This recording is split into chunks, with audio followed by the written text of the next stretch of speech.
So what? At least I got an experience guy కదా.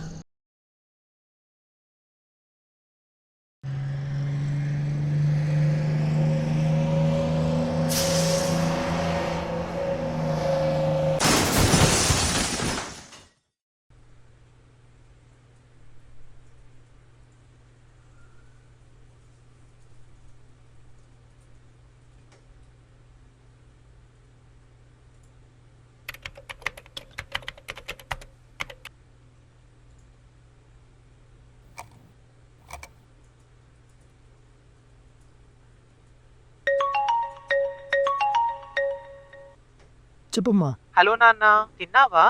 లేదమ్మా, ఇంకా తినాలి. ఇంత లేట్ అయింది, ఇంకా తినలేదా? రేపు ఆఫీస్కి వెళ్ళాలి కదా. ఫో అమ్మా, నాకు ఎప్పుడు తినాలో నాకు తెలుసమ్మా. నేను చిన్నపిల్లలోనే ఏంటి ఎప్పుడు తినాలో లేదో నాకు చెప్పడానికి. అదేంట్రా, తిన్నావా అని కూడా అది అడగకూడదు. ఇది కాదు. ఉండు, నాకు వేరే కాల్ వస్తుంది, ఉంటా. అసలు నా ఫోన్లు ఎత్తట్లేదు నువ్వు.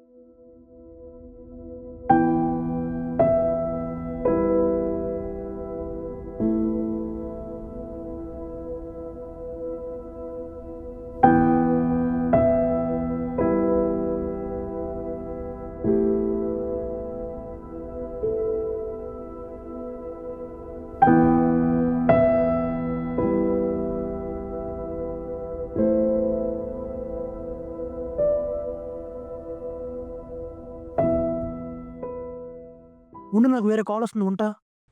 చెప్పవే. ఎవరితో మాట్లాడుతున్నావు? అమ్మతోనే చెప్పు. సరే, తర్వాత చేస్తానులే. పర్లేదు, కట్ చేసేలే కానీ ఏంటో చెప్పు. నీతో ఒక ఇంపార్టెంట్ విషయం చెప్పాలి. చెప్పు బేబీ. కాల్లో కాదు, కలుద్దామా? సరే.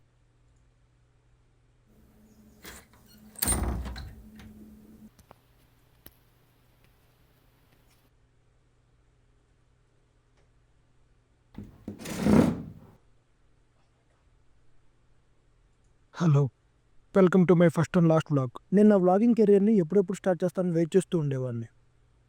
నా లైఫ్ అనేది ఒక కొవ్వొత్తు లాంటిది. అంటించేటప్పుడు బాగానే ఉన్నా వెలిగే కొద్దీ కరిగిపోతూ ఉండిద్ది. ఇన్నాళ్ళు వెలుగుతూ వచ్చాను, ఇవాళ ఆరిపోవడానికి సిద్ధమయ్యాను. ఎస్, నేను సూసైడ్ చేసుకోబోతున్నాను. నేను నా లైఫ్ని వ్లాగ్లో చూపిద్దాం అనుకుంటున్నాను. అండ్ ఇంకొకటి, నా చావుకి నేనే కారణం.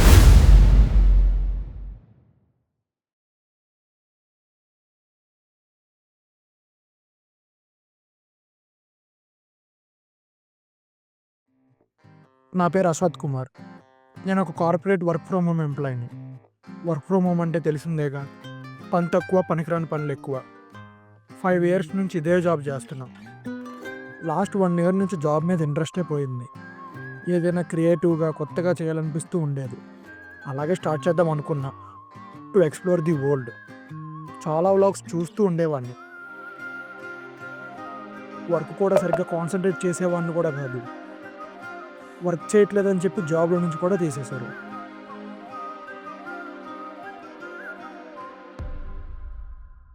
జాబ్ పోయింది, వ్లాగింగ్ ఎలా స్టార్ట్ చేద్దామన్న ఫ్రస్ట్రేషన్లో ఉన్నప్పుడు నా గర్ల్ ఫ్రెండ్ కాల్ చేసింది.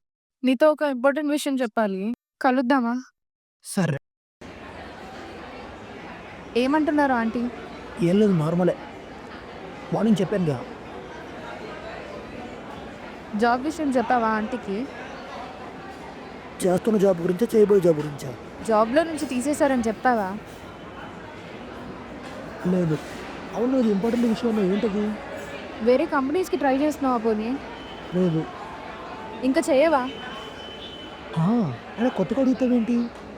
నీకు తెలుసు కదా నాకు ఈ జాబ్ మీద ఇంట్రెస్ట్ లేదని. నాకు వ్లాగింగ్ అంటేనే కదా ఇష్టం. హో, ఇదే నీ ఫైనల్ డిసిజనా? ఇదేనా నువ్వు చెప్దాం అనుకున్న ఇంపార్టెంట్ మ్యాటరు? లేదు.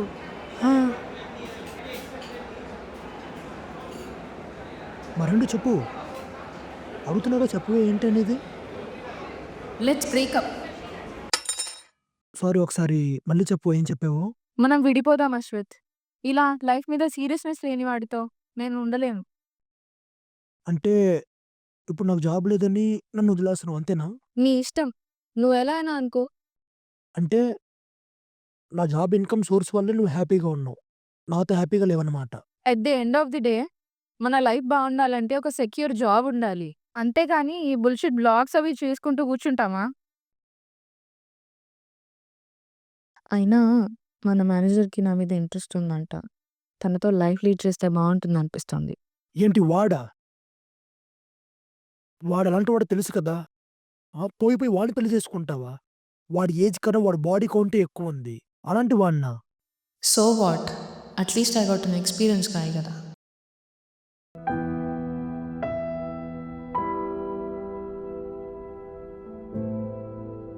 లాయల్టీగా ఉంటే లెట్స్ బ్రేకప్ అంటారు.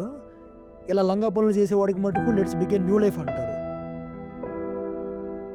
అయినా మంచిగుంటే ముంచేస్తారని చెప్పడానికి బెస్ట్ ఎగ్జాంపుల్ నేను. ప్రేమించిన అమ్మనేమో పరాయిదానిలా చూశాను. పరాయిదాన్ని ప్రేమించి నేనే పరాయివాడిని అయిపోయాను. అమ్మ. ఇప్పటిదాకా మీకు నా సెకండ్ లవ్ గురించి చెప్పాను గానీ, నా ఫస్ట్ లవ్ గురించి చెప్పలేదు కదూ! ఆమె పేరు లక్ష్మి. తనే మా అమ్మ. చిన్నప్పటి నుంచి నాన్న లేకపోయినా ఆయన లేరనే లోటు తెలియకుండా నన్ను పెంచింది. తన సొంత ఇంటిని, ఊరిని వదిలి ఉండలేక అక్కడే ఉండిపోయింది. నేను సిటీ లైఫ్‌కి అలవాటు పడి నేను ఇక్కడే ఉండిపోయాను.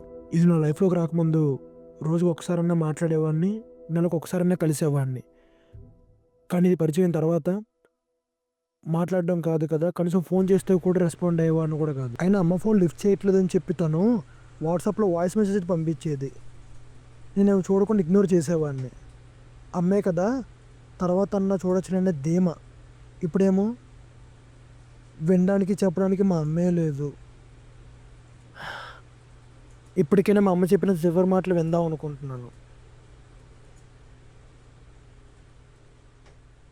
బంటి సారీ. నీకలా పిలిస్తే నచ్చదు కదా! పిలవనులే. నువ్వేమో పనిలో పడి నా ఫోన్‌లెత్తట్లేదు. నాకేమో నువ్వెలా ఉన్నావో, సరిగా తింటున్నావో లేదో అని తెలియకపోతే పూట గడవదు. అందుకే ఇలా వాట్సాప్‌లో రికార్డింగ్‌లు పెడుతున్నా. ఖాళీగా ఉన్నప్పుడు చూస్తావుగా? అవును నాన్నా. నువ్వు కళ్ళజోడు వాడుతున్నావుగా? నీ పనికి అది చాలా అవసరం. ఈ దగ్గు అస్సలు తగ్గట్లేదు నాన్నా. చాలా ఇబ్బంది పెడుతుంది. ఒకసారి పెద్దాస్పత్రిలో చూపించాలి.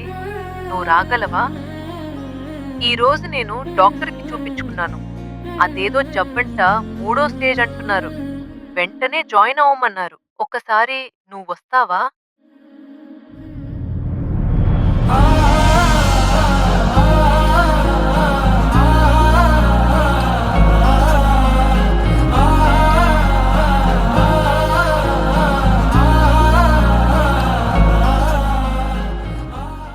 నానా, నీ ఉద్యోగం పోయింది అంట కదా? మన ఊర్లో ఉండే రఘు కూడా మీ ఆఫీసే అంట కదా? పర్లేదులే నాన్నా.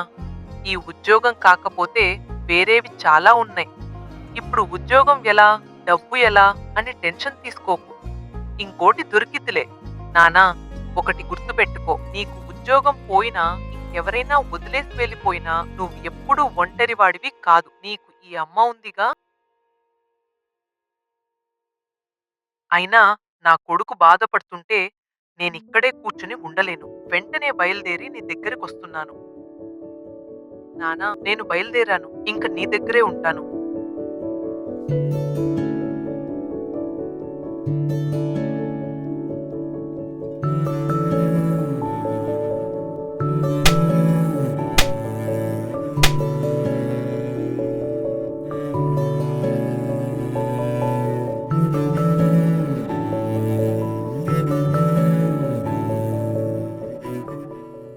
నీ చిన్నప్పుడు మీ నాన్న చనిపోయాక నన్ను చాలామంది చాలా రకాలుగా చూశారు. కానీ నేను అవన్నీ దాటుకొని నిన్ను పెంచాను. అలానే నువ్వు కూడా ఒకటి పోయింది అని అక్కడే ఆగిపోకూడదు, ముందుకు వెళ్ళాలి. అదే కదా నాన్న జీవితం అంటే. చివరిగా ఒక్క మాట. నానా, నీకు అమ్మాయి ప్రేమ లేకపోతే ఏమైంది? ఆకాశమంతా ఈ అమ్మ ప్రేమ ఉందిగా. Hello guys, welcome to my first vlog.